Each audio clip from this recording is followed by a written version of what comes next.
Welcome to my vlog on security engineering, where I talk about big data and cybersecurity. My name is Lim. I'm a computer scientist, an educator, and a software engineer. In this inaugural episode, I will be talking about performing IoC matching using SQL on the Databricks lakehouse platform. IoC matching is a very fundamental operation that security analysts would actually do in multiple scenarios. They might be doing it for detection engineering. They might be doing it for alert triage. They might be doing it for threat hunting or even investigations. So let's jump right in. You're seeing a notebook here that I put together just to explain how to do this in SQL. We'll be using HTTP data that's extracted from PCAPs using Zeek. It'll be stored in the HTTP table. The malicious IOCs, which will be possibly from your own SOC or from threat intel subscriptions, those will be consolidated and then stored in an IOC table. And I'll show you the schema in a little bit. I'm going to assume that we know the schema of the data that we want to match against. So you'll see that in the queries below. We will write the queries. So the HTTP table looks like this, and it's pretty straightforward. This is a fairly just no transformation, just pretty much straightforward, straight from the Zeek schemas. And you see that there's IP addresses in the ID underscore H column and the ID resp underscore H. And those IP addresses also in your possibly the referrer columns as well. The IOC table looks like this, and it's fairly straightforward as well. Is just 4 columns here, very simplified. IOC type, IOC value, create a timestamp, and whether the IOC is active or not. So let's look at the simplest case, right? We want to do, hey, I'm investigating something, and I want to match the IOCs in this IOC table against the HTTP entries in the HTTP table. And that's really easy in SQL. You would actually just join the HTTP table against the IOC table. And in this case, in this simplest case, I just want to match on a single column, which is the source IP address, right? So I'll use ID or H and join it against IOC value from the IOC table. Make sure I only want the active entries, and this is the result they'll get. So there's actually two matches in this case. What if I want to match against more than one column in the HTTP table, right? Well, you're going to use the concat function to create a list of observables from multiple columns.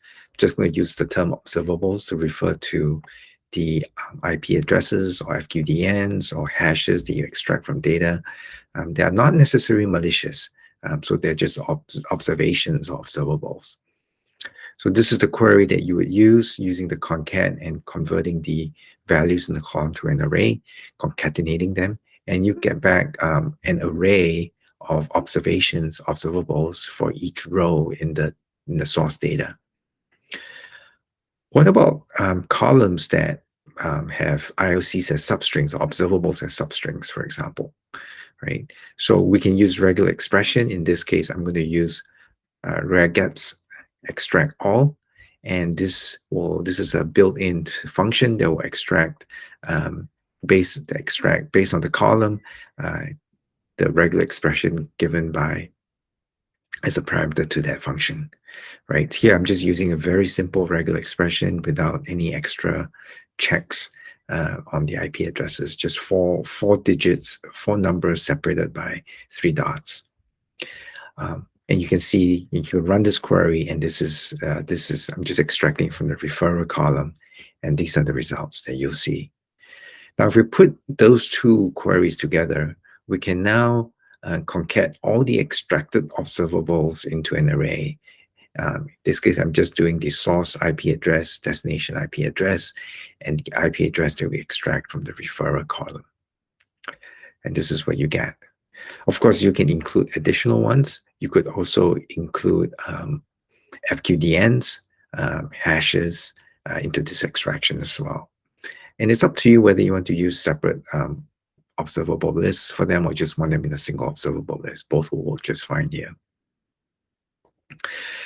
Now let's put things together, right? Now, instead of a single value, we have an array of observables for each row of the source data. So the most straightforward way to do this IoC matching is, hey, let's just cut and paste this query as a subquery of our original IoC matching query, the simplest case, right? And then we use the array contains built-in function that would check if the IoC value is contained in this observable list. And that's all we need, actually, to modify the query to work for the array of observables. And you see that you kind of get back the same results here as previously. However, this using array contains is probably not the best way to do this in terms of performance.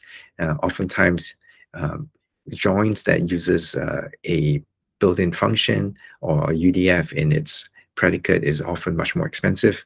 It's much better if it's an equi-join. So that's what we're going to do next. We're going to use the explode function that will actually let you convert the list of observables into just individual fields. And that's what explode does. And this is what the result would look like. You will get, if I scroll all the way here, you get two separate entries for each of the two value IP addresses in the extracted ops list, for example. This one you have 3, for example. Now, while we're at this, if we want to change the schema of this format, in this case, if I just want the timestamp, and I want to extract all the data as a JSON and just forget about the fields, I can do that. And just executing, and this is what you'll get instead. And so we're going to go with this this output schema because it's just a little bit easier to deal with. Now we can cut and paste this, put it as a subquery into the original version, and do the inner join using an equi-join instead of the array contains, and voila. So this is the final form of the IoC matching query, and I've actually included just a now timestamp as the detection timestamp, and this is what we're going to get with this query. So this is how you would do IoC matching using SQL on the Databricks platform. It's pretty straightforward. I walked you through how I've kind of built up this query bit by bit. And hopefully this was helpful to you. In the next episode, I'll be showing you how to automate this process so that this query gets, this IoC matching query gets executed on ingest of all the data. All right, see you next time.